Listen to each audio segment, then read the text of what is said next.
Hello, hello, everybody. Welcome back to Reality Realness with 3 S's. I'm your host, Chantel Francis, with my amazing co-host, Jonathan, here to talk about The Traitors, USA, episodes 1 and 2. Jonathan, I can't think of anybody that I would want to talk about these first 2 episodes with more than you. So how are you doing today, and what are your overall thoughts? I'm good. I mean, you know what? On paper, Traitors is very mole-ish, right? But different at the same time. And having watched now, the UK version, the Australian version, and starting with the American version now, it's like on paper, it shouldn't be as good as it is, but like it is good.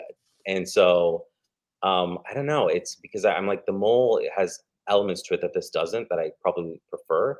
But Traders, there's just something about it that is really engaging, and I think they do an excellent job with casting overall amongst all of it. So I'm excited to talk about it because I was excited for this to premiere the American version finally. So yeah. Me as well. I obviously forced you into watching Traders UK, which I know you finished, and then I believe that you still have a few more episodes to go in Australian The Traders. But like, when I was watching, I was just like, I was just binging them. I was like watching them over and over, like one after each other. And I was just like, this is so good, so fun. I would want to be on that show. I was thinking of all the strategies I would have if I was a traitor, all the strategies I would have if I were a faithful. So, Jonathan, would you rather be a traitor or a faithful? I think I know the answer to this, but we'll see. No, I'm going to surprise you. I think you think I would want to be a traitor, but I would want to be a faithful that is recruited later Yeah, on. that's exactly. That's the best position, I think, to be in, right? I would think that if you were a faithful this whole time, you were traitor hunting, and people know you as being faithful, and then near the end, you get recruited. You can still be like, but I'm a faithful. I'm a faithful. You can still do that same act, and you have everybody's, what they're thinking and their perspectives. Like, I think you can go in and snipe the win in the end as a late entry traitor. And there's So and there's muscle memory that I think I can obtain with just knowing how I've acted in front of everyone. Because they often do with, like, recruits. If you are recruited, they're, like, looking for who's acting differently, or even in the beginning, like, the mhm. initial and then who's acting differently after they maybe got that touch on their shoulder. So but I think I could pull that off. I think I can act the same way. So, um After doing it for like a week and a half, right? Yeah, I agree. I don't think I'd be a good traitor in the beginning. I think like take the blindfold off and I'd be like, like, I don't think I'd be able to hide the fact that I was a traitor. I've tried to play Secret H and Mafia, and I'm just like not good with people that know me. I might be different with people that don't know me at all. Like they won't know that, oh, that's a tell, that's not a tell. But I think that I don't think I'd be a good traitor, but I think I could be a good recruit later on as well.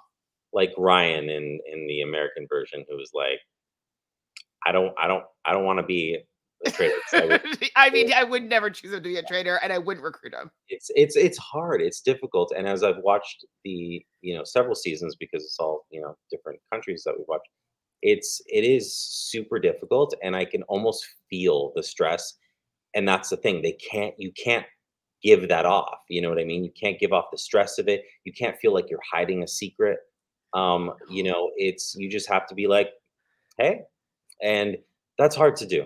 It is really hard to So do, so hard. it's worse than the mole because the mole, I feel like, has this ability to hide behind other people not doing well in challenges, and this isn't really challenge based. Like you're trying to get money, but you're not trying to sabotage anything. So, I don't know. There's just it's very different at the same time. So we have a new host. We have Mr. Alan Cummings as our host for this season of The Traders. What do you think of him as a host, especially compared to the other hosts in the other countries that we've watched as well? Um, I think and I'm a fan of him in film and whatnot, but I think that I like. Oh gosh, I feel like I like the Australian host the best. I do. I think so. There's just something very butlery about Fair. him that I kind of like that idea. Um, Mm. um, but I would say the UK host is a good standalone. Like, not to ruin or spoil anything at all, but like there's one episode in a challenge that literally the UK host, sorry, I've forgotten her name. It's Claudia.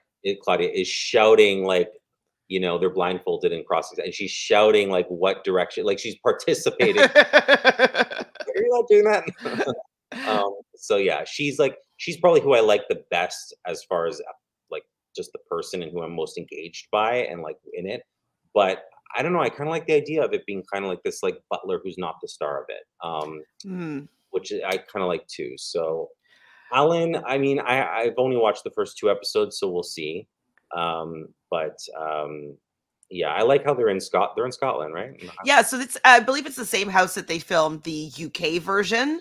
And we're also noticing that the challenges are quite similar or even exactly the same. There might be obviously some tweaks just to be a little bit different, having your own spin on it.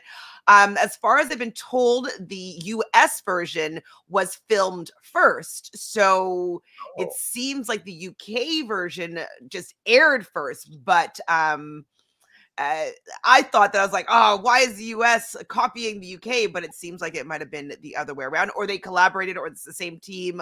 I'm not sure.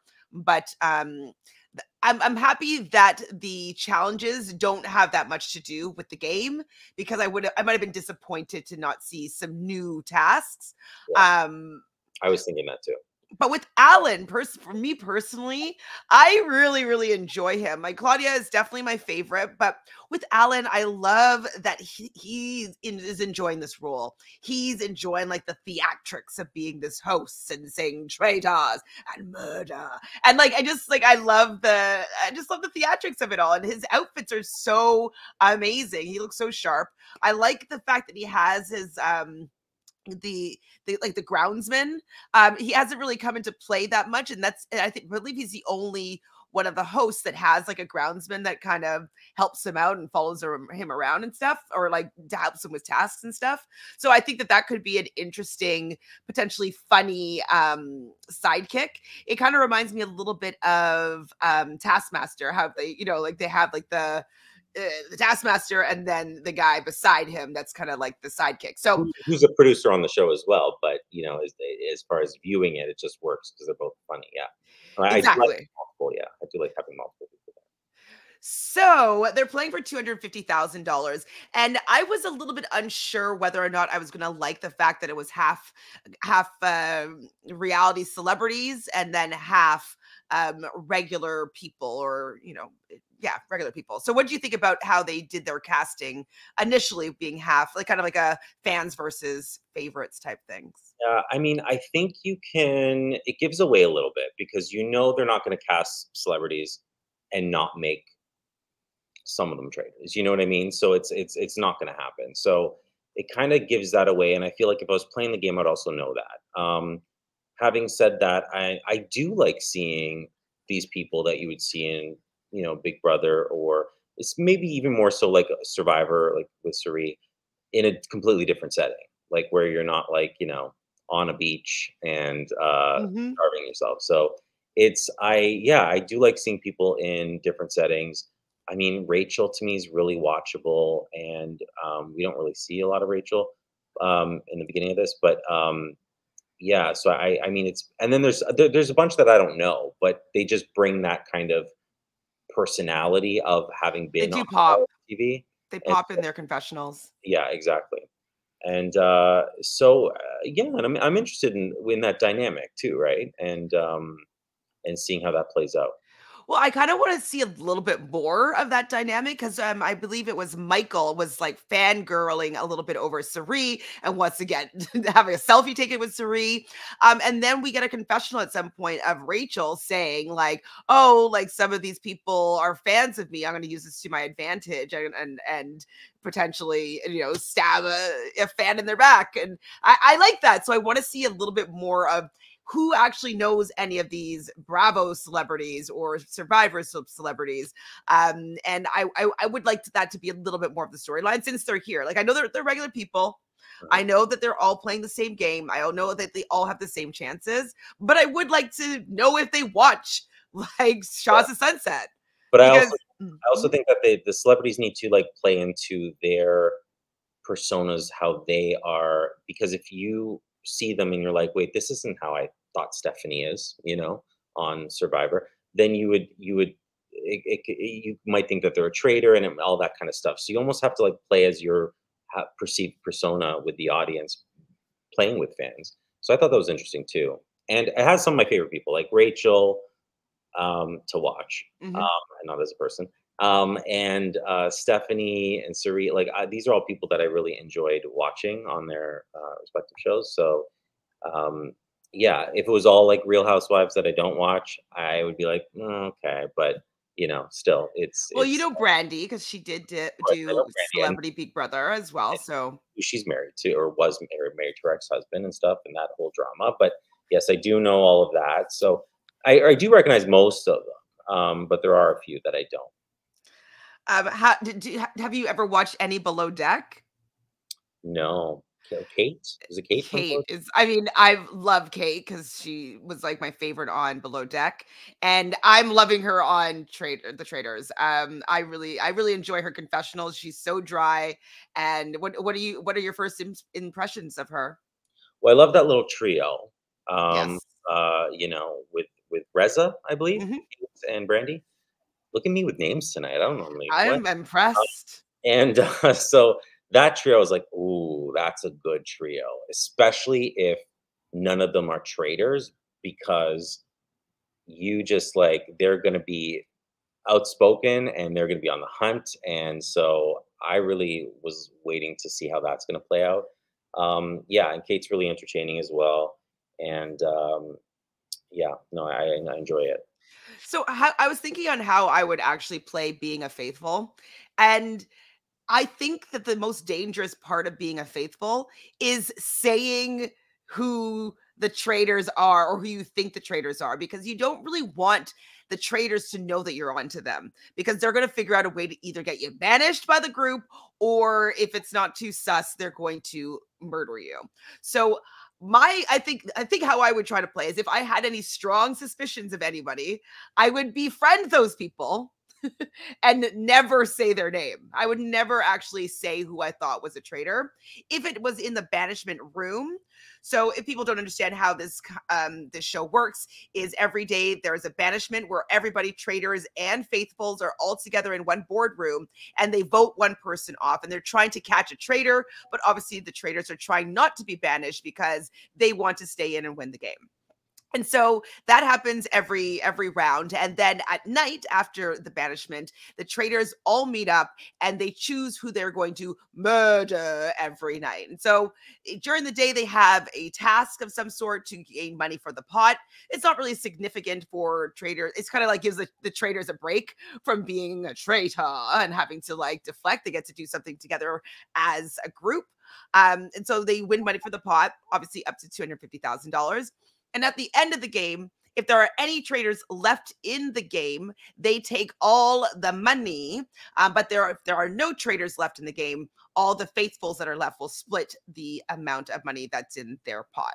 So I think that I would latch on to who I think was a traitor and never, ever say to them who I really thought was a traitor. Yeah, it's right, and that structure and I think that's such a great idea, and I think that structure is that you described is like 85-90% of the game, and then some of it seems a little loosey goosey. So, which is what I initially had a problem with because I'm like, so wait a minute, at what numbers does what happen? Like, where do they offer? I just needed some like finite rules that exist. Like, okay, at final five, this happens, and then this, or if you have, and I don't, I feel it feels like it's flexible depending on who's still in the game versus like how many traders versus how many faithfuls nearing the end. Hmm.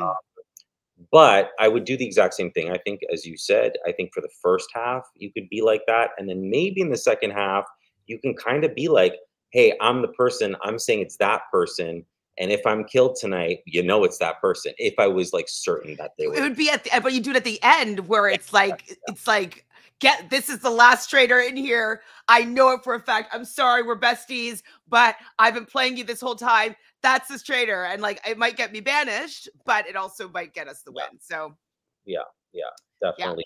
Definitely nearing the end of the second half. But if you do that in the first half, dangerous. Also, no, like if you're like one of the first people to talk, and I think they mentioned this too, at that kind of round table, never good. So never. I mean, it's all hard. 4 seasons, these people don't know that. They haven't watched the show, they haven't seen it. So I'm actually really impressed with how quickly people are able to adapt to the roles and what they should and shouldn't do and all that. Yeah. So one difference between the US version and the UK version that I liked better in the UK version is that everyone had a little mini interview with Claudia. And so I wish that they had done that here, because I personally do not think that they made the best choice of traitors for the first round anyways. So they basically, what happens is everybody comes to the boardroom, they put their blindfold on, and very dramatically we see Alan Cummings walk around the circle. It's very eye wink murder that you play when you're like in grade school. And he taps you on the shoulder if you're going to be a traitor in the beginning. I think that they let them know that there's only going to be 3 traitors, if I'm not mistaken.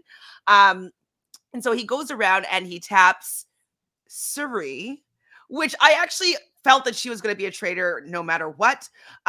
We saw her play Snake in the Grass, and in any of her exit press and interviews, she was always saying like, I wish they had picked me to be the snake, because I think I'd be really good at it. And so I just assumed that Cirie would have been somebody that they were going to choose. Then they chose, I believe, Cody second. And the third person was a new player. His name is Christian. And Cirie describes him as kind of like a labradoodle. He's just kind of full of energy, longish hair.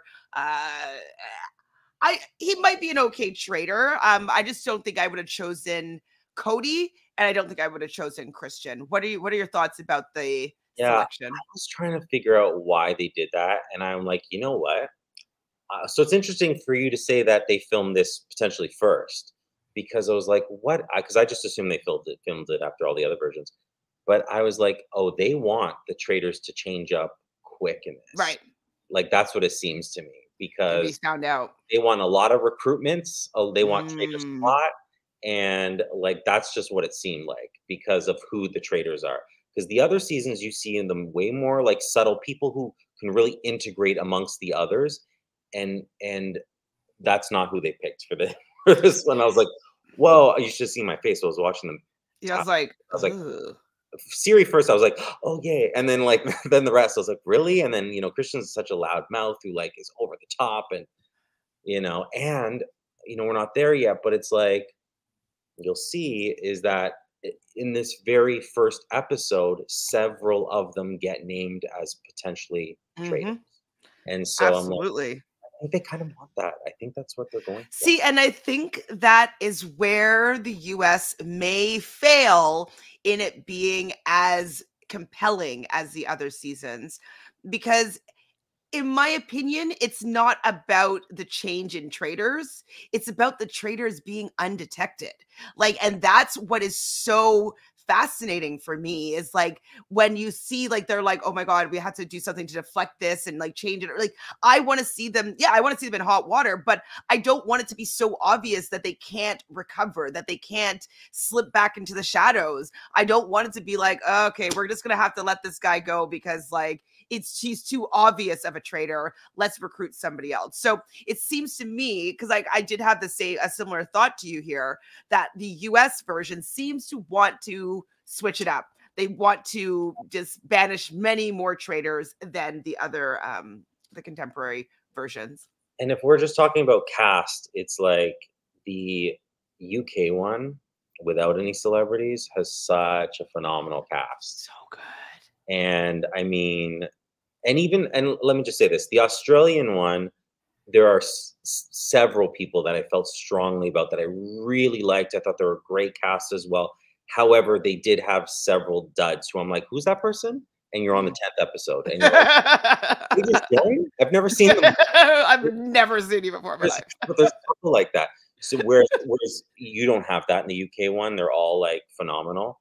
But I mean, the Australian one again, not to underplay certain people, the Australian one probably has like individually some of my favorite, but Mhm. overall the UK one's so strong. So coming on the heels of that for this one, I'm like, ooh, you better bring it because I just watched those and like they have good casts. So Their casting is so good, and I think it's because they rely on the personality, not the gimmicks, and it seems like the US is not as comfortable with casting really great personalities because 'cause they're scared that people are not going to like them, so they just want the gimmicks, they want the twists, they want the trait recruitments, like, the recruitments is fun, not gonna lie, um, at the end, maybe we'll talk about who we think that they should maybe try to get rid of, and who might they recruit that would make it them even stronger. So we will talk about that later on. I'll give you some time to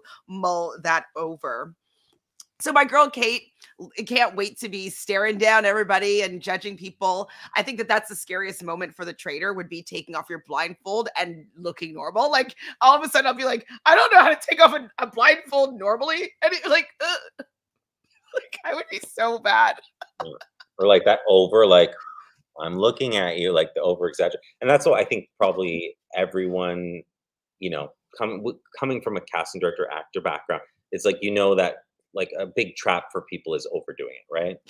And so yeah, that could be a thing as well. I'm like, I don't know how to like. How would you overdo it? How would you underdo it? Because it's just, it's a And very hard feel position. that, at the same time, you're like, "Am I doing too much? Am I doing too little? Am I too?" It can really panic you, and you have to be really careful with what's on your face because in other seasons as well, in other versions, in other countries, often people are like, "I saw it in your eyes," like the Hmm. common thing, and it's like, because people aren't. It's not the mole. People aren't sabotaging tasks. You can't Hmm. bring it to that. You can't say it's because of that. It's really just about you coming across and catching you feeling awkward or different or there's something it's more kind of deep rooted like that you just feel and not necessarily see in some of these things and people are some are really good at it too, so I can't wait for that to happen this with this season. So I'm loving obviously Reza. So you've never watched Shaws of Sunset, but I've watched all 10 seasons. Like it's I'm surprised, Jonathan, because I feel like you watch more things than I do. But I guess there's no competition really in there. So Competition has to be competition. So is yeah, Reza like a big personality on? he's the star of Shaws of Sunset. So him and his best friend MJ are pretty much the face of Shaws of Sunset. I believe their series is over, but it may be that him and MJ and maybe a couple other of the cast are moving on to maybe Hulu or another network. So they're leaving. They're not on Bravo anymore, I believe. I'm not sure though, something like that. But I was loving when like they're just kind of he's assessing everybody and he's talking about Ryan and he's like, Ryan, he has like the like music, and then they played the music when Ryan's looking for a secret door. I thought that that was very funny. I'm gonna find the secret door. I'm I not mean, gonna there lie, probably is Ryan. one. I wanted to find a secret door too. Like I was looking, I was like, I bet there is. Just look at the corners and the cracks. But So, do you think that Rachel had a really good read, or did they go through everybody in her confessional of like who she thinks is a traitor and not traitor? And she said Cody as somebody that she thought was a traitor, but she said that about everybody. Because I was like, do you think that she really sussed them out, or do you think it was kind of well, manipulated a bit by the producers and editors? yeah, I believe it, and I'll tell you why. Because we are also seeing Brandy have that same kind of like really good assessment of who to be suspicious of, really, who the traitors are. So, and it comes into play because they bring it up during it's not like just in confessionals or whatever. So I don't know. I believed it. She was like, I know Cody. I've hung out with Cody or I've had drinks with Cody, whatever she said. And she's like, Cody's a traitor. Um, I don't know, it felt genuine to me. Like, I felt like she thinks, like, there's something a little that he's holding back something, you know? So, I don't know. I mean, I actually, I think I believe her as well. For the fact that I think that he's really obviously a traitor. I mean, it just could be, I don't know, maybe I'm picking up something that's not true, but it seemed like his face is really red and that like he's like nervous, red, it's flushed, and like he's just all like so chill and so chill. Like, like I feel like he's playing up being a faithful too much, and his face is bright red. And I just don't remember him having a red face this whole time. You know what I would like? And just for the first episode, if they do another season, is I wanna play along a little bit.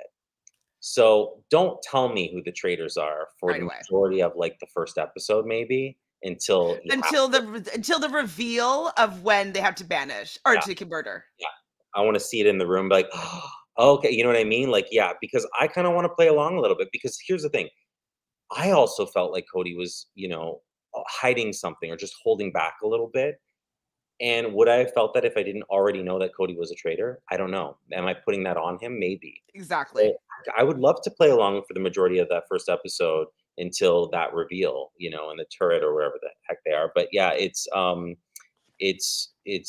would like that. That's the one thing that I was always hoping. I'm like, oh, don't. There is something about seeing them touch them on the shoulder, but you cut back to that. So Yeah, I don't need to see it right then. yeah, yeah, just have them, them walking around And then whatever, maybe and just see the shoulder, but not the face, and then all of a sudden take off their blindfolds, take and off. then we're like looking around, who's different, who's Who different, is who's it? different. Let's play along. Yes. If you want to hire me as a producer, I'm available. I mean, but maybe we should bring this to Canada. They need a This Canadian. isn't could be an easily to produce one location. Well, I guess it has like the different challenges, but Yeah. I mean, the challenges aren't extravagant. It's just the prize money. So, but they would I have to. mean, I wouldn't mind How about you'd looking have a into Wendy's this. challenge? Say again. You'd have like a Wendy's bury me in Don't make me Marshalls. Like run around Marshalls and find clothing, and get them. They're all going to be driving to the castle in a Chevy Silverado. exactly, Um, exactly. what are the other ones? It'd be They'll have sponsored in Canada. Dave Jardin, like I don't know, debit card for their to get their money. It won't be gold coins or blocks. It'll be like a Desjardins debit card. All right, so the game is afoot, and they're going to be doing a one of these tasks that we're talking about. So they're going to be in two groups. The first group that completes this task is going to put $20,000 in the pot, and the second group to do it would add an additional $10,000. So $30,000 is potentially on the line here. And so they're going to have, I think, 30 minutes on the clock. And what they just had to do was there's this big kind of bunny rabbit, is kind of like what's that festival in the desert called? Burning Man type thing. I don't know. It's like a bunny, and they had to set it off ablaze basically. So they had to like figure out how to open the fuel, figure out where this key is, and then they had to like wet the large wicks, we'll say, of rope to go along a path to eventually light up this bunny thing. And then they have a few people that are going to be swimming out to light, or not swim, but row out to light the torch from the groundskeeper and bring it back. So not a difficult task. How do you like how this was set up? What do you think of this as a challenge? Thoughts? Right. So I'm gonna have to keep referencing the other seasons that we've seen, but I thought that so this is a direct copy, or what we've already seen. Again, we don't know who came up with it first, probably same time, but we saw this challenge in the UK version. I don't love their challenges, to be honest with you. I actually liked the UK challenges much better, or sorry, the Australian challenges much better, overall, even though there were some carbon copies in that one as well. I just didn't find them super strong. So this was fine. I mean, to get them, I thought it filled its purpose in the sense of like, there's a lot of pressure, and even in the UK version, it really came down to seconds as well.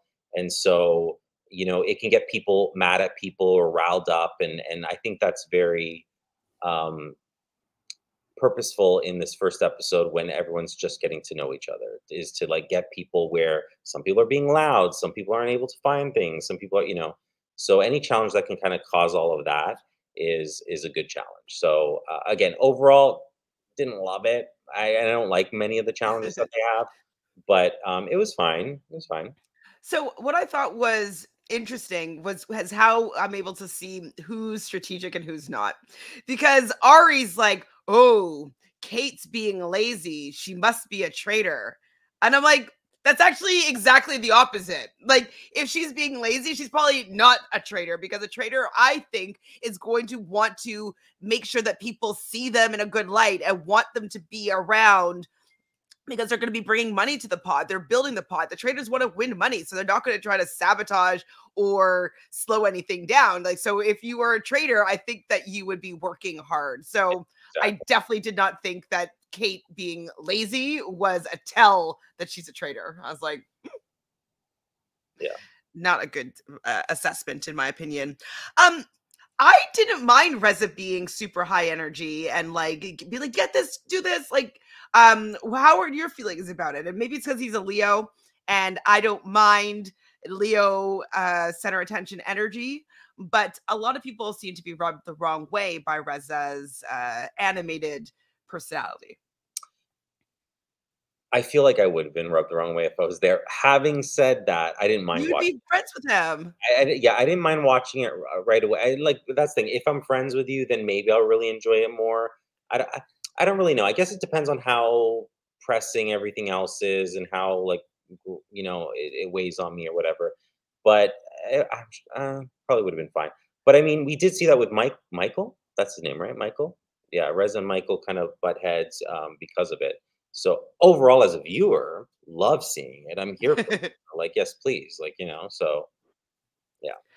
I mean, I personally wouldn't be annoyed by it. I don't think so, because sometimes I can play being a team member and just follow orders pretty decently, especially if it's someone that I've only known for like less than a day. Like, if he wants to take the leader role and get us to win some money, like, I don't know him well enough yet for it to be annoying. You know what I mean? Like, so I mean, I think, and I just don't think I would let it get to me that quickly. It would have to be something that was repetitive over and over and over again, for me to start getting annoyed with someone. I just don't think I'd be annoyed with Reza right away. But it's also because I know Reza and I love Reza and I know he's a Leo. So who knows? Who knows? So the green team is the team with Reza on it. They are back to the shore. First, Brandy was in the boat, wasn't doing much. Kate was in the boat, was in the other boat, not doing much. So that's why Ari was suspect of her sitting on the boat Jonathan would actions. have been in the boat not doing much. Absolutely, I'll carry the torch. Like, you think I want to be running around? No way. And so the green team, Brandy lights the torch and it goes up and it lights the bunny rabbit on fire. They had quite a bit of time to spare, like at least a couple minutes, if I'm not mistaken, correct? Yeah, I mean, there was some editing there that made it like, Brad, do it, you know, and you know, we don't run.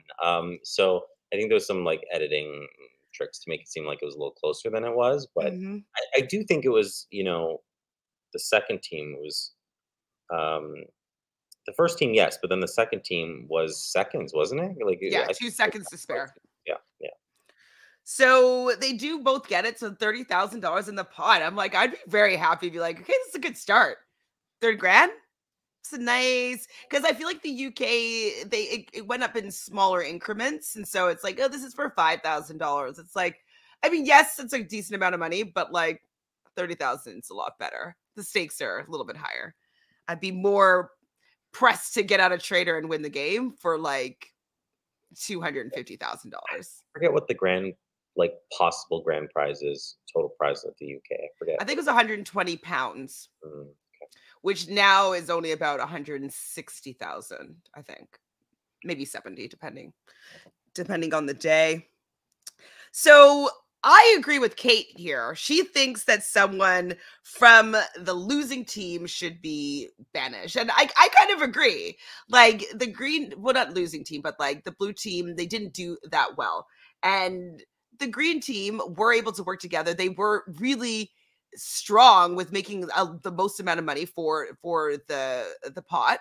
I agree. I think that the blue team should have been in question. What do you think?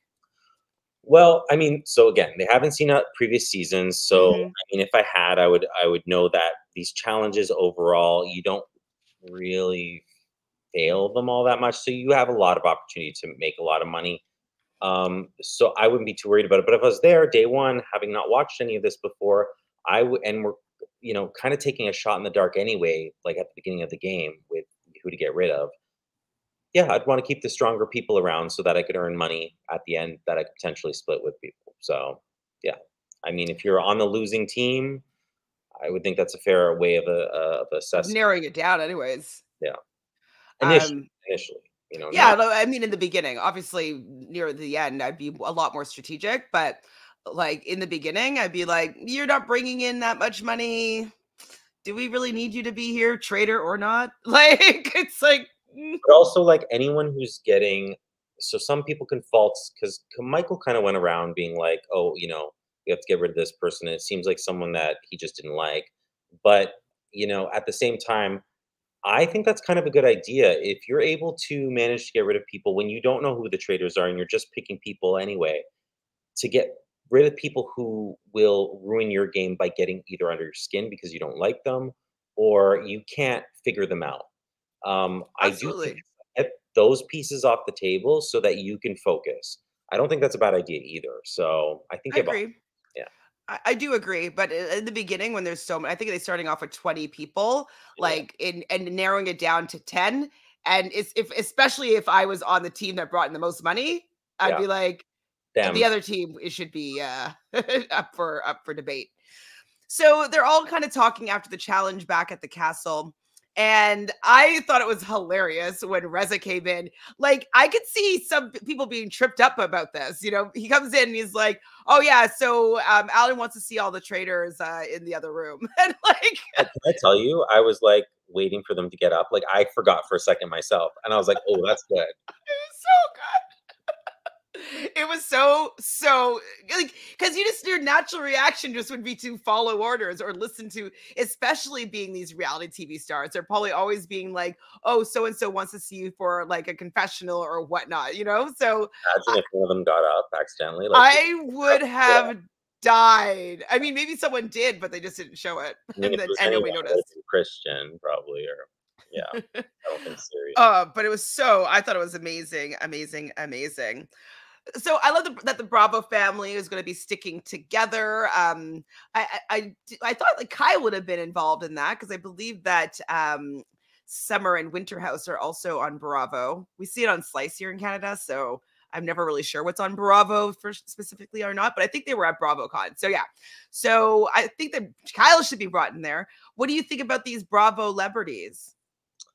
Yeah, so I mean, I don't. They're new to me because I don't watch that. So I'm just like, again, like we were saying earlier, some of them usually pop more than just like the civilians, let's call them. But Mhm. yeah, I don't know them. So and even though I've Will watched you two start episodes, watching some of them so we can go to BravoCon together? no, no, I will not. That's too much. That's too much. That's too much of an ask. Mm. So Reza, like me, wants the outcome of the missions to play into who they're going to be choosing for banishment.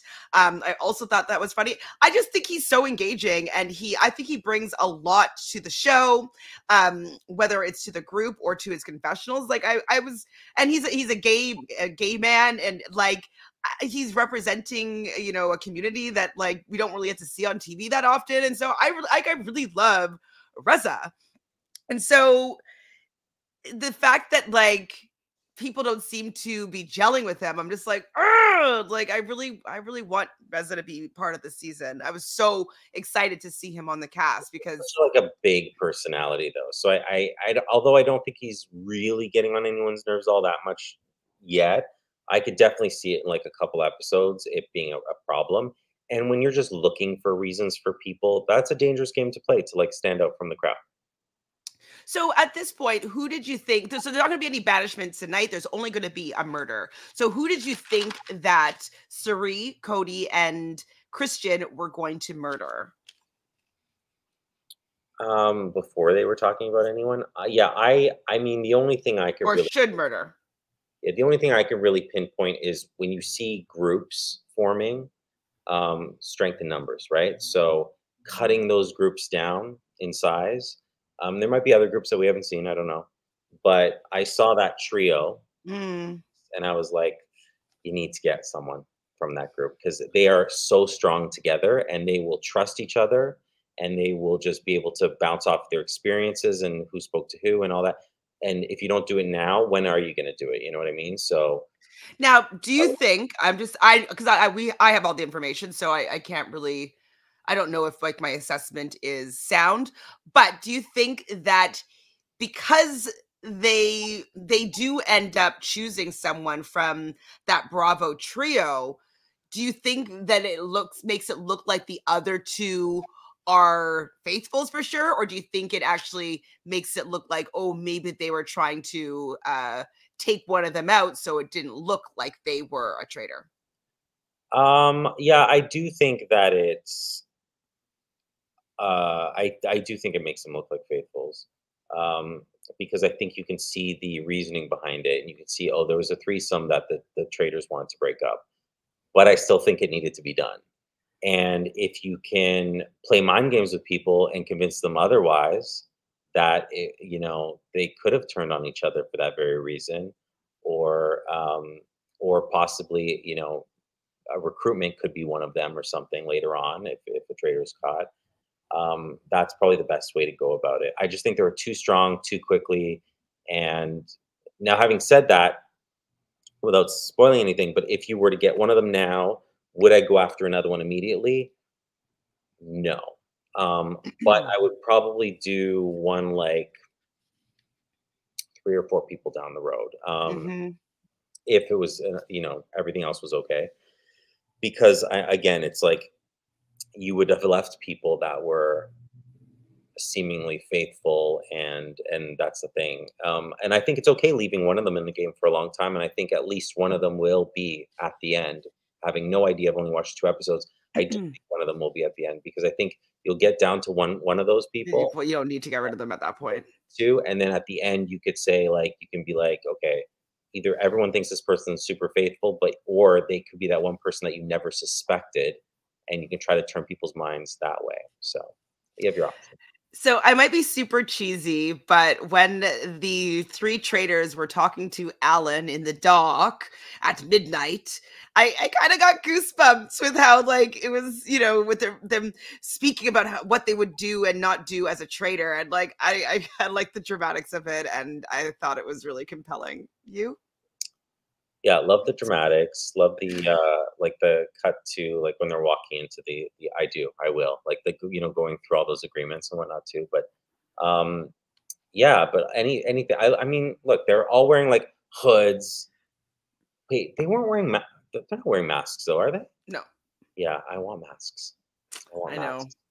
Um, I love any just make it even more dramatic. Any, like, big production, Absolutely. absolutely, yeah, yeah. That's why I love Alan because he just has his outfits so far have been so like flashy in a great way. So they all meet in their lair or whatever we're gonna call it. And Cirie is there firstly with Christian, and he's like, "Oh, I would never have thought it was gonna be you." And he's like, "Did you suspect me?" And she's like, Yeah, "Yeah, I kind of did." And he's like, "Oh, that's not good." Yeah, I mean, I would probably suggest him too because, or he's like, doing think too it's much. him. Pardon? He's doing too much. Yeah, he's gonna have to like simmer down a little bit. I know that he could fall on nobody really knows his personality, but like you just seem like you're doing too much there, Christian. So then Cody comes in, and so he's obviously really happy that Cirie is there, but he's not so pleased with it being Christian because Christian has been getting on his nerves, and he can't really stand him. So I guess that's the dynamic they're going for, is that like there's dissension amongst the traders. And so for that reason, I mean, we're going to talk about it later, but we might as well talk about it now. It's like, I think that Christian might be booted out of the traders camp. Yeah, I mean, you're going up with some like powerhouses, I think, who've done very well in their seasons, and so of other reality television shows. And yeah, yeah, I mean, we've seen it before. Traders get sacrificed by other traders, and Hmm. I do feel like it's such an easy one too because of his actions and things like that. Like, I would do it. I would absolutely turn and He'd be gone. I'd be like, let's get him banished. Like, we don't need him. And they don't know necessarily that there's going to be a recruitment after. They'll probably be like, I think this will be easier, just me and you, Suri. And yes. like, like it'd be like, deuces, Christian. So, well, I don't know what's going to happen the next banishment because I've only watched these first 2 episodes. But I wouldn't be surprised if if that ball starts rolling, if they allowed Christian to roll that ball out the door. It's like a shield for them in the sense of, if maybe your name's coming up, you can put yourself out there that it's and turn on them. And then when you're right, makes you look great. So, Hmm. And not there's I don't think that there's that many people so far that are super strategic. I mean, I'd be worried about Brandy. She seems to really be watching things, and she's more strategic than I would expect her to be. And Rachel are just 2 people that are really like watching what everybody's actually doing, and maybe Stephanie as well.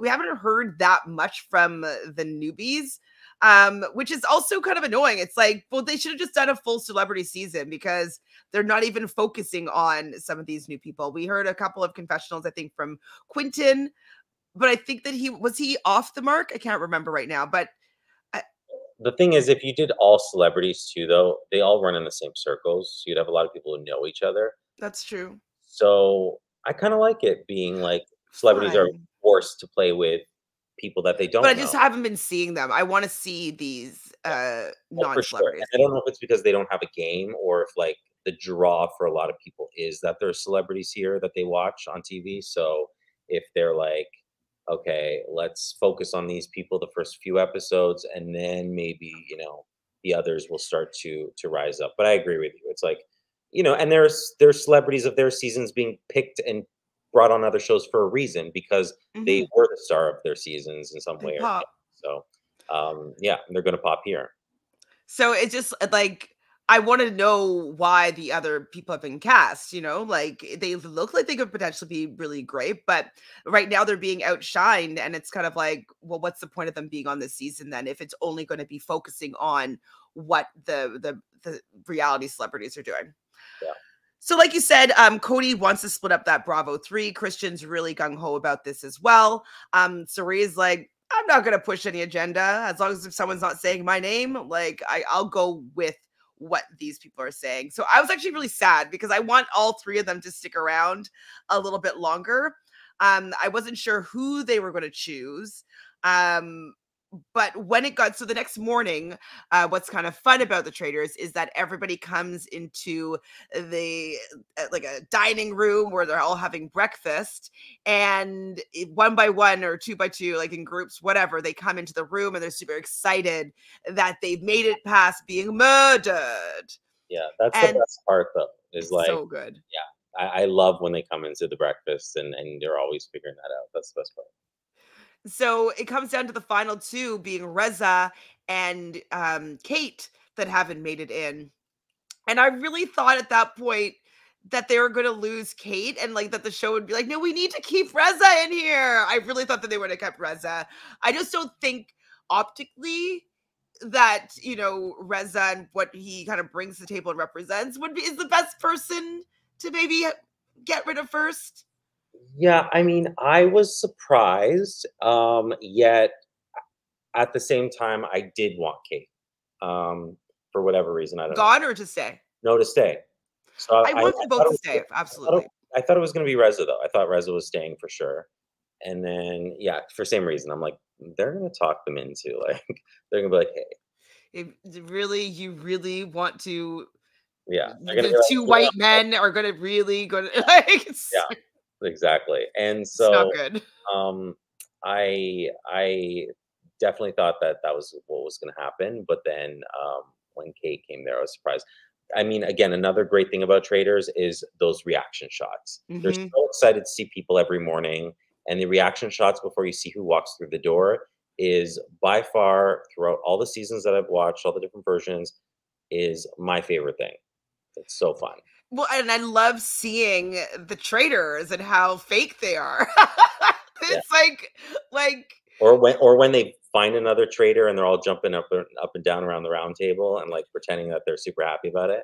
That's also, and watching how fake or they like are. worried like who's coming through and like have but the hardest part too is having to rationalize as a faithful why the traders might have, you know what I mean, like and not giving away too much but doing it from like a naive perspective, like it's quite layered what they have to do if they playing a faithful. So I haven't seen that much from them yet, but hopefully as the episodes go on we'll see them uh fall into their role a little bit more.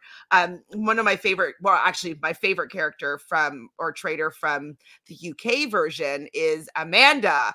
Amanda, I thought was excellent at being a faithful. Like I think she did a really good job. Do you have a favorite trader Ooh, from um, either season? yeah, I would say, and yeah, we're not ruining anything because you turn the first episode, it tells you who they are. But so I'm not going to say anyone who's recruited in case anyone wants to watch these seasons. I'll just say starting traders. Hmm. I would say Amanda, and I was very surprised with how that all played out, as well as ooh, what's his name? It's not. From It's not Craig. Nigel Nigel. from Nigel. I loved Nigel Yeah. from the Australian version. Yeah, Yes. and then there's also Um, some that I, like, really didn't like too. So, who didn't you like? I did not like, um, gosh, A starts with an A, guy, long hair, not Austin. Angus? Angus, thank you, thank you. Didn't love Angus, didn't love I Angus. mean, I liked Angus because he was just so what they call him, like a big, like he's just like a goof and like a loving guy and like Doing a good job. I think you can see it all over his face. I'm shocked that they didn't catch on sooner, kind of a situation. But yeah, I didn't love Angus. I didn't love. Oh gosh, I'm bad with the names, but the her name's not Emily, but it's which season? Which Australian. Australia? Australian. Yeah. The Muriel, Yes. the brunette. Yeah. Yeah. Didn't Uh, love her as well. mm, Um, and yeah, I just, when they get like super greedy and super like, I'm the king of this castle, I don't love it. With the exception of, although not my favorite, Will. Um, mhm, from I the was just UK. really impressed with what Will was able to do in something that you hadn't seen before. You know what I mean? So yeah, I'm always impressed. It's the great dynamics because someone has heat on them and maybe they're able to turn it around, and or who do you have to sacrifice, or who don't you, and who do you work with, who do you turn on? Like, there's many different elements, and you're kind of basing it off of nothing because there's no, like, what are the traders doing other than just existing? They're murdering people, but you don't get to see that. So it's like, not like the mole where you're like, I feel like you were sabotaging during that mission because you were there and experiencing it with them. No, this is just pure, like, ca- catching them on their lies or their intentions or whatever. So it's Slip so, ups, yeah. yeah, amazing. So good. So we're into episode 2, Buried Alive. What was episode 1 called? Row, row, Is it the row, game? row. Maybe was it the game is afoot? Was the name of the episode? I think that was. And so episode 2 is Buried Alive. What are your thoughts around being buried alive? Is that a fear of yours? I think it would be. I mean, I haven't, like, volunteered to be in confined spaces or anything Yeah. anytime, you know. But I was trying to picture myself there, and I did like an endurance challenge for something recently, and I was like, "Oh, I can do this all day." And then when I started it, the cold sweats, like, just the fact that I was like, "Oh, I can't, move or do certain Wait, what things." did you have to do? It was literally spinning a cup on a, by Oh, the way, I came in first place, but spinning a cup on a pencil for, I did it for 3 hours. But and you just are like, oh my gosh, I wait a minute, and you like you just think of everything too much, you panic, and it gets in your head. So I'm like, oh yeah, I'd be okay with it. But then I'm like, I don't think I'd be okay with it. I think I'd lay down in that coffin and then close it, and I'm like, Get me out of here. 45 minutes. Um, because you're buried. Like, what if I'm like, nope, cut, I'm done. It's still going to take you several minutes to get out of there. It's not like cut, I'm done, and you can just like slide out the side or something. Like, yeah. How do you think you do with it? I wouldn't be good. I think it's a fear of mine. I do. I've never. I'm not claustrophobic or anything. I don't have any like deep fears of it. Like I've never experienced like a panic attack or anything like that. So I would assume that I wouldn't enjoy this. I think I've told you the story before, how my grandmother was nearly buried alive when she was about 8 years old. And so the idea of that really scares me. And especially in the olden days, like, the early 1900s in the Caribbean, many people were being buried alive because they weren't detecting heartbeats for whatever reason, and they'd put them in the coffin, and they would be clawing at themselves because they awaken inside a coffin. And so that's why they started putting bells inside of coffins, because people like would be buried alive and they just ring the bells so that they would be like, I'm alive still, don't let me die in here. So I think that just having the fear that it nearly happened to my grandmother, and I'll tell you guys that story another day. It's pretty good. Um, like it kind of scares me, the idea of actually being buried alive. So I don't think that I'd mind being in the coffin, but if like I was being buried alive, I think I think that would be kind of the worst. It reminds me of, oh my god, Days of Our Lives. Do you remember that? Oh yeah, of course. Which was an epic, like, I don't know how many months who was in the coffin? Was it Was it Vivian or was it Kate Roberts, and then Vivian did it or something? I don't know. I can't remember. It was, how long ago was that? It was like 5 years ago. 35 years ago? It's like I'm like, who I, was it? It wasn't I Marlene. just remember though that like the coffin. I can't remember who's in it. I can't remember why they were in it, I feel like but yeah, it was one of them. Like Vivian Alamain, Kate Roberts. One of them was involved. Either they were in it or they were behind it or something. yeah. Sandy? No, Sandy wasn't too young. But it wasn't, what's her name that was missing for forever, right? I forget her name right now. I'm forgetting everything. Literally, I used to watch it every single day of my life, every single day of my life. But I don't remember it now. And then there's movies like I think wasn't there a movie with like Ryan Reynolds called Buried or something? But none of those bring up like really kind of fearful. I'm not afraid of that in general. But if I was there, I would have been panicking. Yeah, no, I think I'd be fine, but that would be I wouldn't be surprised if I freaked out. You know what I mean? Like I never really freaked out over anything, but that might be my limit. You know what I mean? And this is another challenge that we've seen in every version so far. So this is the third time of me seeing this It challenge. was in I don't remember it being in in Australia. I'm pretty sure. I'm pretty sure. Um, or was that just metal detectors? I thought it was in all of them, but maybe I'm wrong. I can't remember it being in I remember them Australia. digging. And I was like, maybe they were just digging from finding puzzle pieces of metal detectors. Anyway, but we've seen Uh, it before, mhm, and in fact, the map. You said it was the same location. The map looked the exact same. mhm. So I was like, maybe it is the exact same location. Um, yeah, and again, love a good buried alive challenge. I've seen it in a couple of reality shows, um, but again, it's a little lackluster for me overall. So I mean, I like this better than the first one that we saw in the first episode, but Now, do you think that there's any chance that Reza will be brought back into the game? ooh, I mean, we have seen that before, haven't we? So yeah, I never thought of that, but there's a possibility, I guess. Because I'm just thinking that they want to get their bang for their buck for these celebrities, right? We're also So starting with only, although I think there's only 10 episodes, but we're starting with 20. 16? No, 20. Sorry, 20. Yeah, Yeah. and I feel like I know at least Australia started with like 22, and the UK maybe brought people back. So yeah, I feel like there's maybe room for that, but they also don't seem to be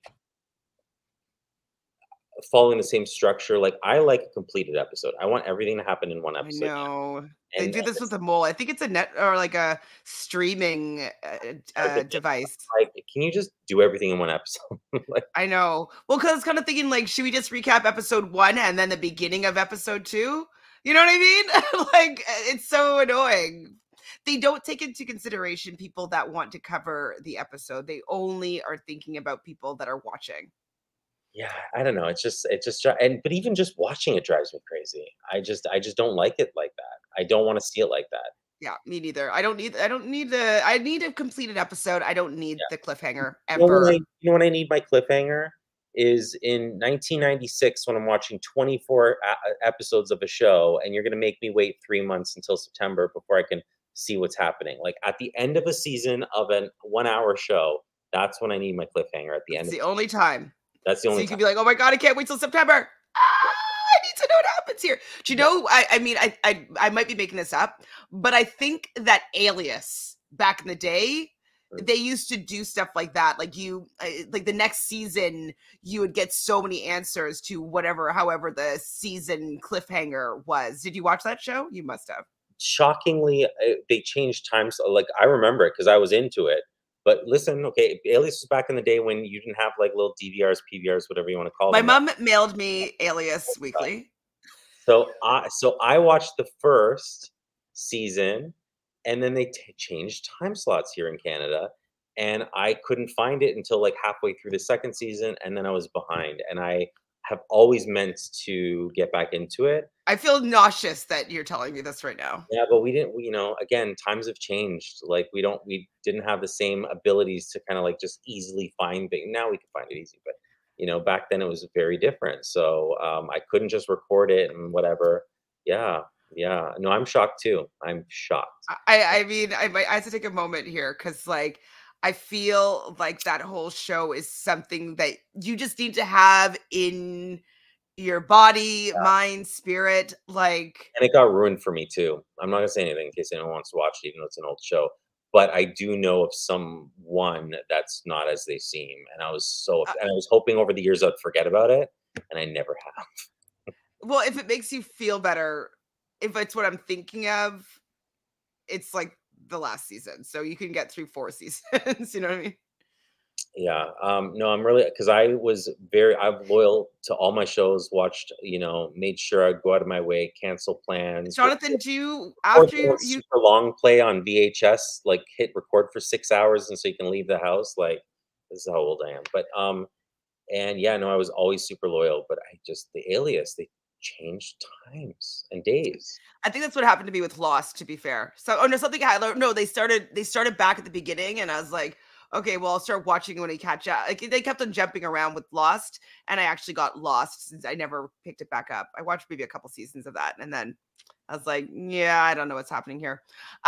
So after you finish your current project, should we do a rewatch of Alias and like maybe do some seasonal or every few mid-season recaps? Yeah, I'd love to watch Alias. Like it's on my list. I just haven't done it. I think it's so good. It's Mhm. definitely Jennifer Garner's best work. But back to this show, this Traders over here. Um, so I also laughed when Alan threw Reza's picture. Claudia does do that as well with the first person that was banished on the UK version, and it's just so like rude. But like I cackled. Like the Hardly New Year or something like that. Yeah, yeah. Yeah, hallelujah. Good. It was very funny. So Andy suspects Christian. And I was like, okay, if they are already suspecting Christian, like I really think that Suri and Cody are gonna allow that ball to start growing. They're gonna stoke that fire for Well, let sure. me ask you this: Hmm. if that happens, Hmm. who do you think they should recruit if That's given what I that? was gonna ask at the end, but we can talk about it now. Um So with how this episode's going, because we don't know what they've done yet because they left us on a cliffhanger. Um,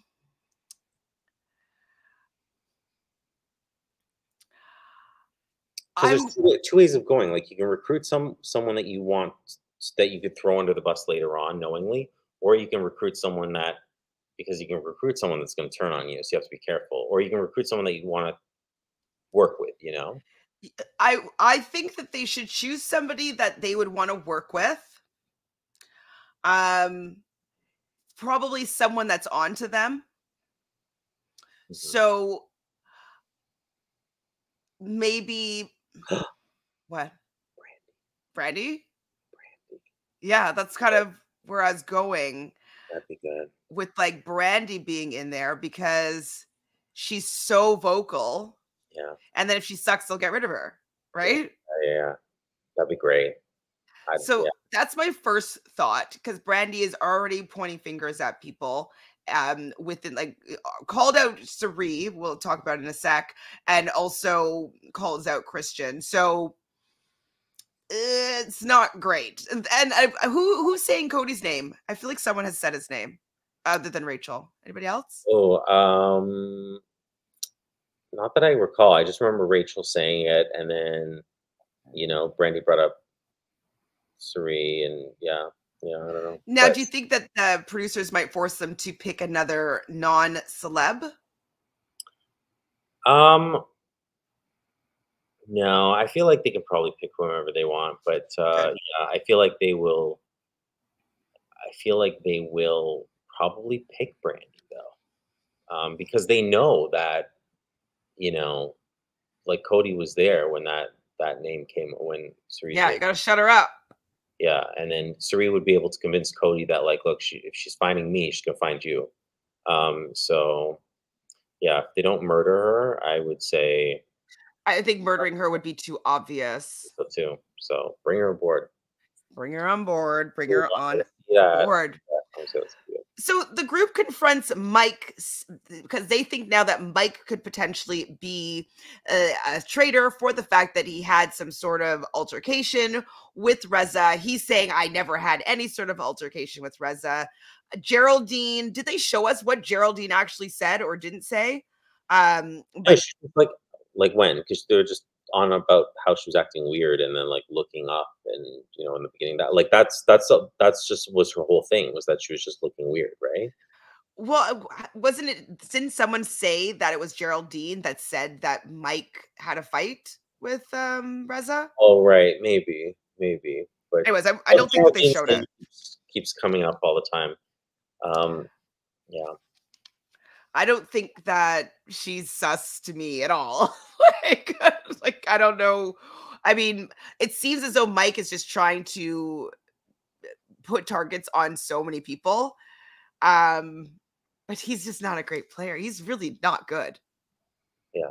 Or unless he's do you think he's good? Maybe I'm Oh, wrong. I mean, I no, I don't. He was kind of, um, and we see later where he's like, "I'm not great socially. I can't read the room. I can't do and it just seemed very desperate. And I was just, Yeah. "What are you doing?" I'm like, "There's better ways of convincing." And if you knew this kind of going in that you were even possibility of being perceived like this, which you're saying that that's who you are, Yeah, you gotta bring you it should have up in the had a better beginning. way of cleaning that up. You should have pre-thought, how am I going to do Like that? that's gonna be how you maybe connect with people, being like, hey, like these are something that I need to overcome. And so, like, if I come across as really abrasive or whatever, like, it's just because I'm not great in social situations. I have blah, blah, blah, blah, blah.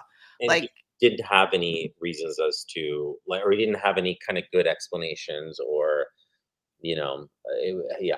I know. I didn't think there was any kind of thought put into defending himself. When if I went in somewhere, I'd be like, what could people pick apart from me, oh and my how would I gosh. defend it? You know what I mean? Like, And I'd do it as a traitor and as a faithful. Like I would be doing so many like mind game exercises and like how to explain myself under like intense circumstances. Like I think so. Anyways, I'd be practicing everything I could. yeah, yeah, But yeah. he definitely didn't train or figured out how to be himself and explain himself without having people want to banish you. Yeah. And it's hard. It's hard with season one of of True. things that you don't have any background knowledge with. So it is hard. But, like, have you never played a game before? Like, right? Maybe he hasn't. I Maybe don't he hasn't, maybe he hasn't, but what would have attracted him to this game, you know? Oh my know. god, hope that season 2 of Traders is like they open it up to Canadians, because Netflix did open things up a little bit for Squid Game. So that was allowed to be international, Canada and the US. And so that was going through Netflix, I believe. So hopefully season 2 will allow Canadians to apply, and maybe me and you can get on it. Yeah. Listen, there's a Netflix office here in Toronto, so Let's do it. Let's do it. All right. So for the next mission, they're going to need 6 volunteers. Would you have volunteered? it depends. You don't Depends. know anything. They all come outside. Alan's there. The jeeps are there. It depends if I'm It's a trader or not. I think if I'm a trader, I probably want to lay low as much as possible. And if I'm a faithful, I want to be part of everything probably. So yeah. so I'd probably be a volunteer because I like being a team player, and most people don't put up their hands for things. So I probably would have said yes. So Stephanie, Ari, Kyle, Bam, Amanda, and Shelby. Now there are so many names here that I have no idea who they are. Bam, I think is a cutie, but has he had a confessional yet? Not sure. Amanda, I wrote ER nurse, but I don't even remember what she looks like right now. Is that the girl with the brown hair and glasses? Oh, I think you're right. Yeah, I think I remember seeing a confessional and almost kind of like mousy, like very forgettable. Yeah. Yeah. And then Shelby, I believe is the black girl with a little bit of I think she has a bit of a fro. Is that her name? I think so. Well, the name is Shelby for sure. I think she's in PR or something like that. Mhm. So they are the people that are volunteering to go and be a part of this mission. So they're going to be setting the people that are left over are going to be putting themselves into 3 groups. And for each of their teammates, so each group of the 3 groups have 2 of their teammates that are going to be buried alive. And each team is going to have to find 2. And for each duo that they find, or each teammate that they find, is going to be $5,000. So potentially another $30,000 is to be won, which is a great amount of money. I was like, yes, let's get it. Let's find these people. I love seeing Alan sound the horn. I don't think he was actually playing it though. Mm. Because there's a certain embouchure that you usually get when you're playing like a horned instrument. And so I felt that he wasn't doing that. But I we mean, have seen some trumpeters that don't do the proper embouchure technique. So but could be going from wrong. like the talking volume on your mic to then blowing a horn, it's probably easier if you fake the horn and just like try to. Mm, but it just didn't read real to me. But I hear you for sure. So, what do you think about seeing this again? So we've already seen it once in the UK version. It read differently, so maybe they used different cameras or what. It seemed a lot brighter. I think that's also what I like about the UK version. It just seems a little bit grittier and a little bit more like dark. And this just seems very glossy and bright to me. But how do you feel about this challenge in the US version? Well, I always think it's a crime if you have a graveyard challenge and it's not happening at night. But you can have like spotlights and things so people can see stuff. But like, get the fog machines out. Like, you know what I mean? Like, anyway, but I know murders happen at night and Murder. whatever. But But like even make them wake up at the crack of dawn. Like who cares? right, and just think it's like a dawn mist amongst the dewy kind of fields. Yeah, like something like that. But I don't know. I was like, oh no, are we gonna see only repeats of challenges? Is what I was thinking. Um, because honestly, out of everything that I've watched, there's probably one challenge that I just want to see again, and it's that like Squid Game like bridge challenge in the Yeah. Australian one. Um, Oh. yeah, yeah, yeah. Where I think it's Teresa and whatever her name is. We're like telling them to go like left or like 1, 2, 3. Oh, yeah, yeah, yeah, yeah, yeah, yeah, yeah, yeah. Okay. They Yeah. had a similar one in the UK, And but so different. like that that I like, but I'm like, gosh, I don't know if I really wanna see any other ones again. I wanna see new ones, you know? I know.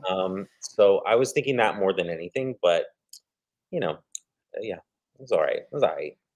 So Michael felt that this was the perfect time to gather the forces to go against Geraldine. So while him and his teammates are running around, he's saying to Kate, "We have to banish Geraldine." Then he threatens Kate and says, "Like you better like." I was like, "What is this guy doing?" And Kate Yeah, yeah.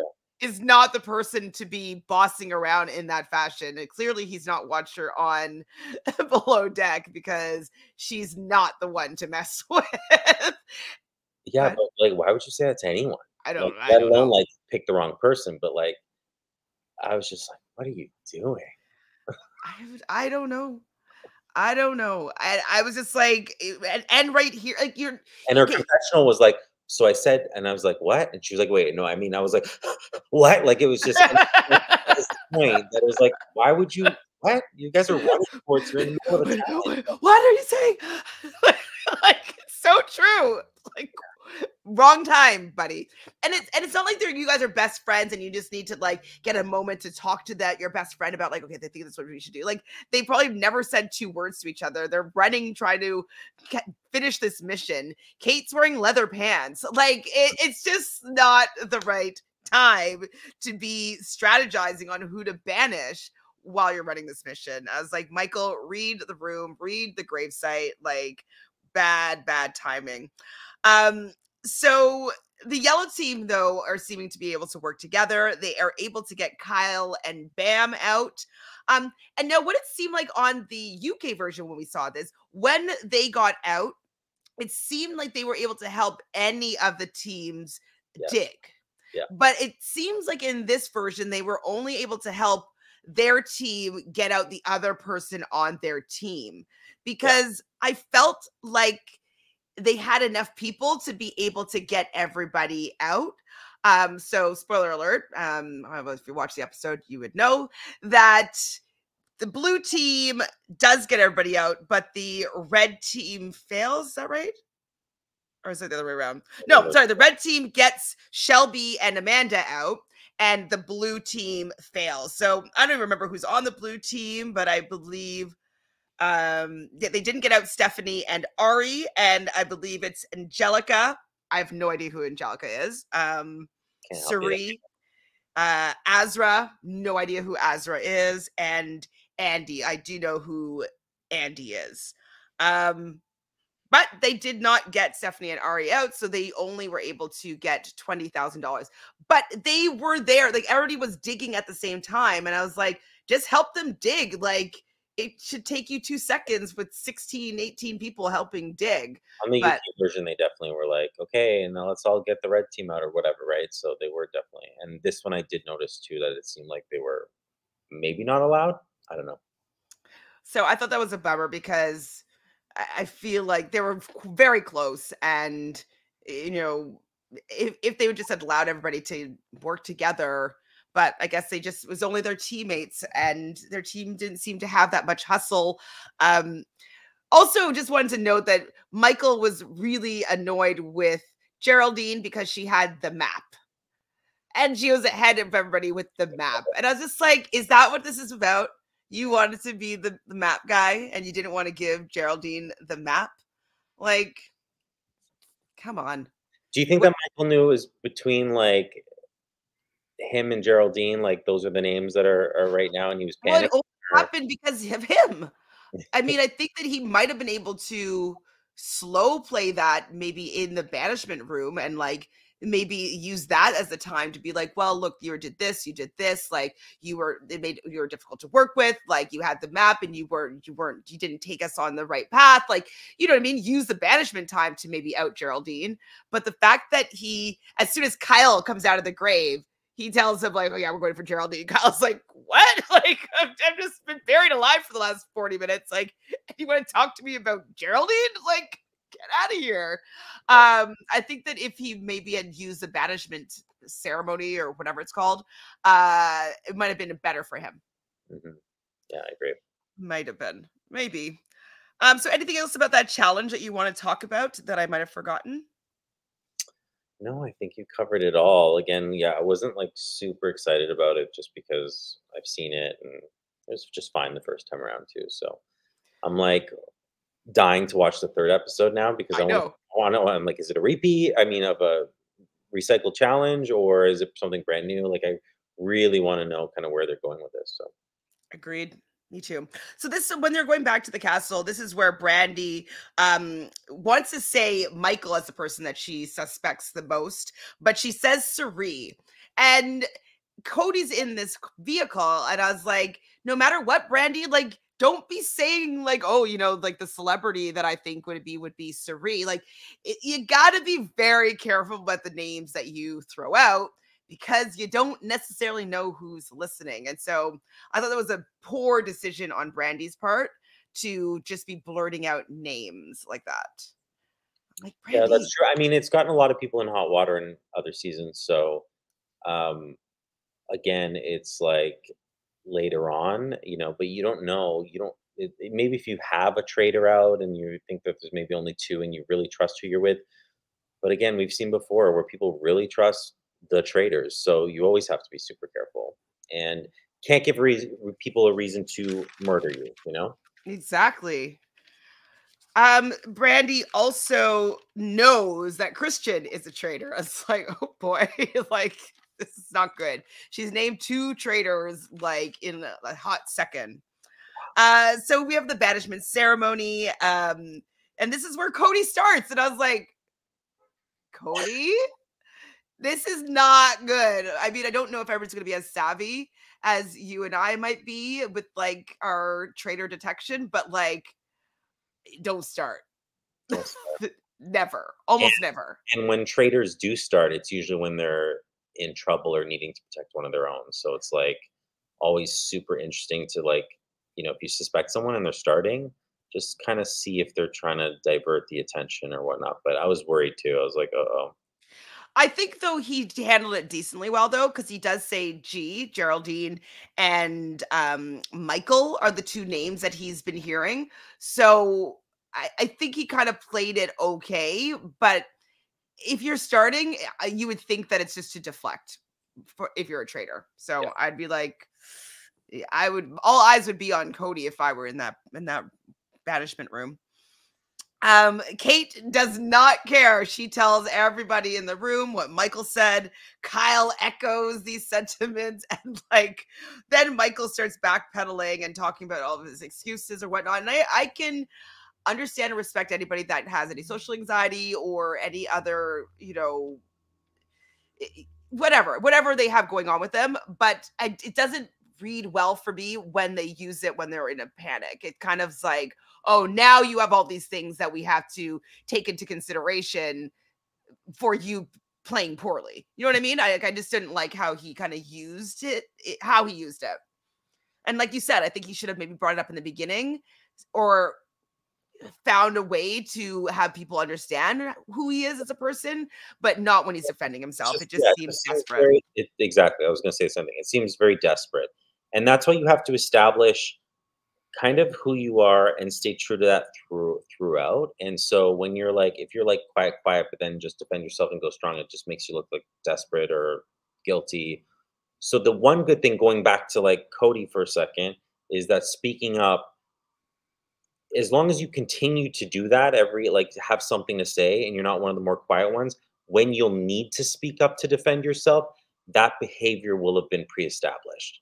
So that is the one good thing from that. Mhm. Because if you all of a sudden start speaking up and That's true. He needs to be leading it almost every time now. Like, and that's the thing. So you have to kind of set certain standards, and it's sometimes smart to like go out of your way to make sure that it's like, oh, I might act like this later on, so I should kind of act like that throughout, yeah. you know? Yeah, okay. I mean, I don't think that he's thinking that far ahead, but it could lay the groundwork for people not thinking that, oh, all of us he's always so laid back and chill and now he's like he's pointing fingers at so many people like, so okay, I could run with that.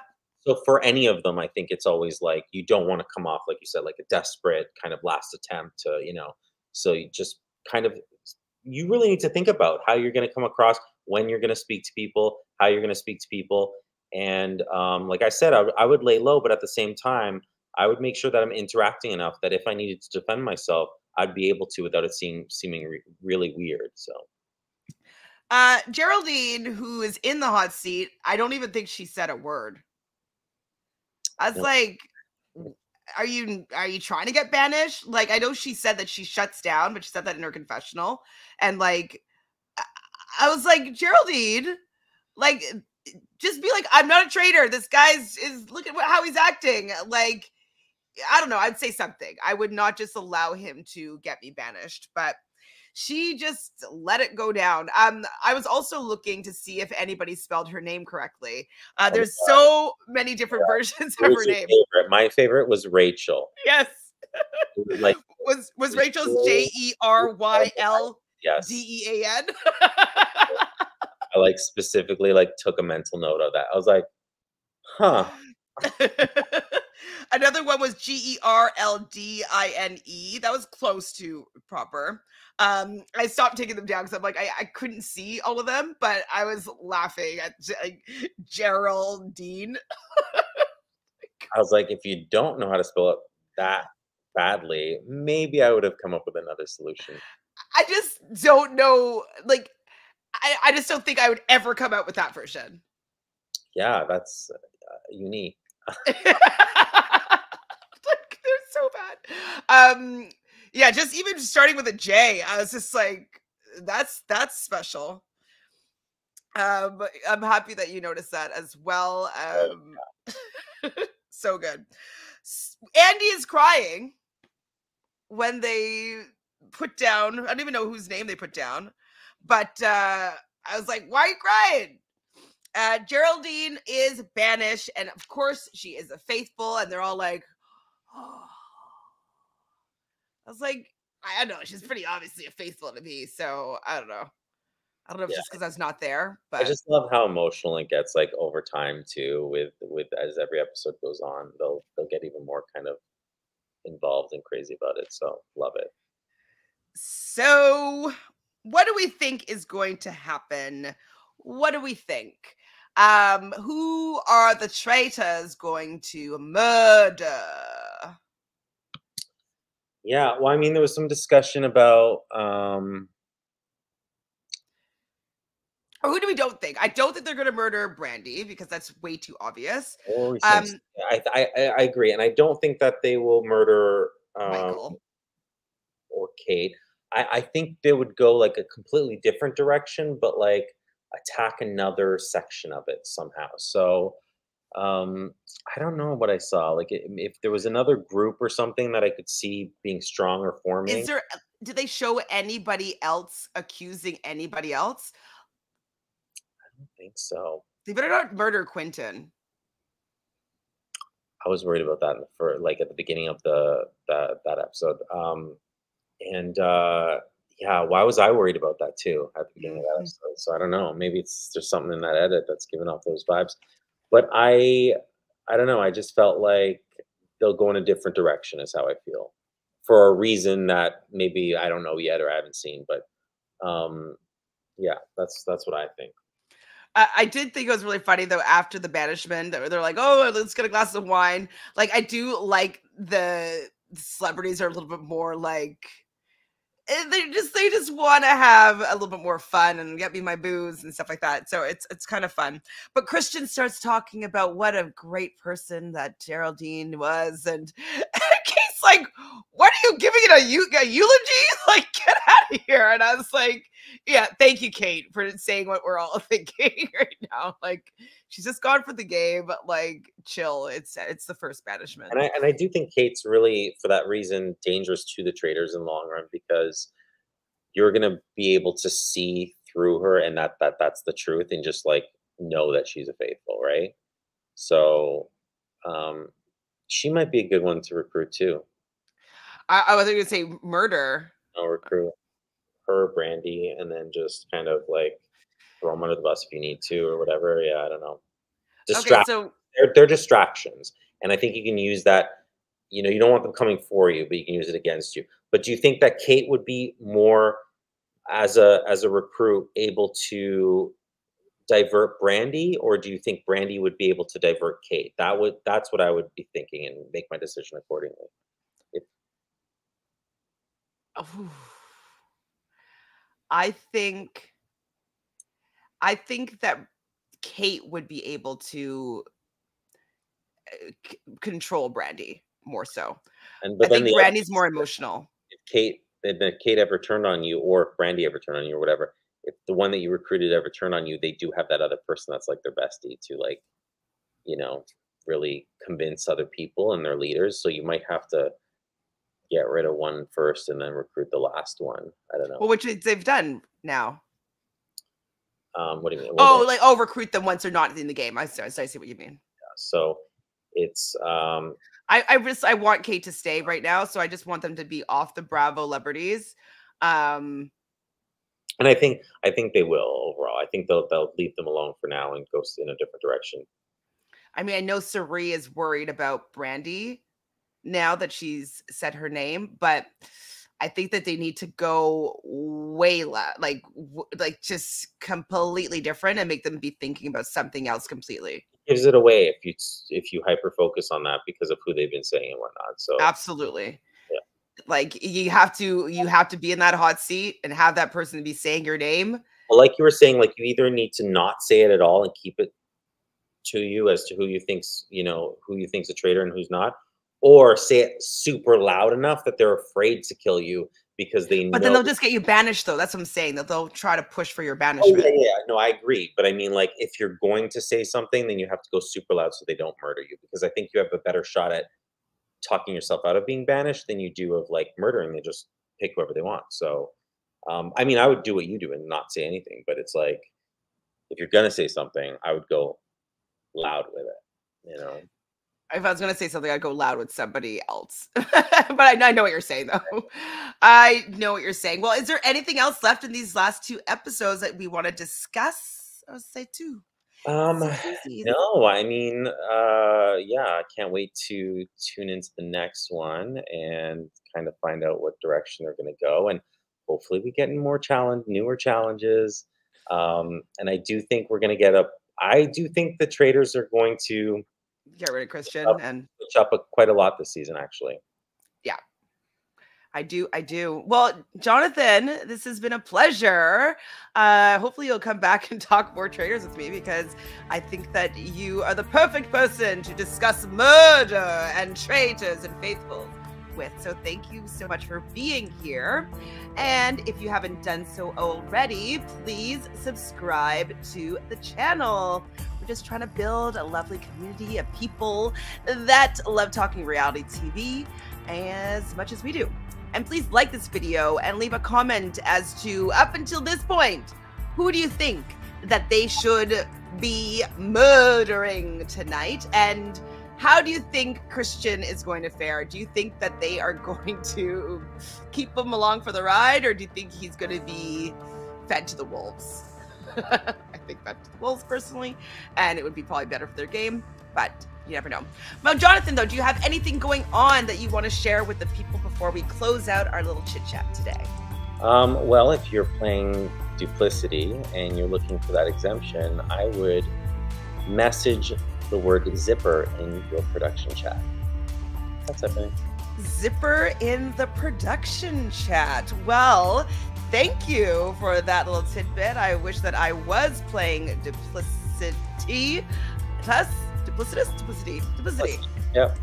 I wish I was playing as well because that sounds a little fun, having a little bit of a tidbit there. And hopefully somebody will be able to get that exemption. Fun. Well, see everybody soon for episode 3 and 4. Take care, everybody. Bye. Bye.